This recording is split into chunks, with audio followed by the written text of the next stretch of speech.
Today, I'm going to show you how to make a seamless carousel using Adobe Express. You can actually use this exact same method in Canva as well. There will be a few changes, of course. So the first thing we're going to do is we're going to create our own custom slide. So we want the height to be 1350, but when it comes to the width, you're going to have to multiply it by 1080 by the amount of slides. So if you're doing 5 slides, you're going to be doing 1080 times 5. That is 5,400. I'll put on the screen the math for the amount of slides just to make your life easier. So once you get to the blank page, you want to make a grid so you know what will be each slide. How we're going to go about this is we're going to create a grid. So we are doing 5 slides.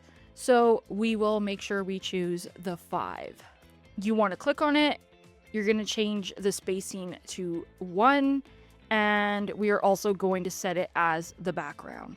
What I do is I like to change this to be a red. You can definitely just use this as a guide.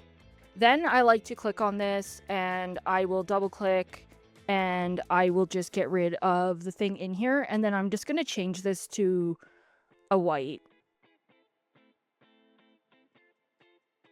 So that is what I do, and I pretty much just use this as a guide.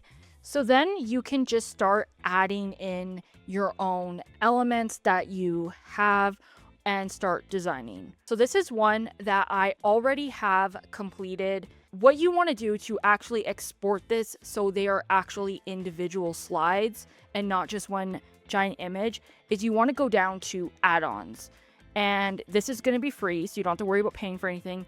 And you are going to get the image splitter. All you got to do if you don't see it is just type it in. And then you're just going to click on it and you're going to hit export design. So the amount of columns is going to be the amount of slides you have. And you're going to hit split image. Once that's done, you're going to hit add page and you're going to do a custom size and you're going to want to do it the size that it would be. So 1080, add page. And then you're just going to duplicate this for how many slides you have and then just hit add to design. So as you do it, if you notice things that are just not looking as good, like if you're like, oh, I don't like the way this is, you're just going to have to edit it back in your original file because these are now images, meaning you cannot edit them at all except for maybe adding effects or whatever. And then when that is all complete, you just want to select these all. I'm just holding down Shift and then you can hit download and select pages and then PNG.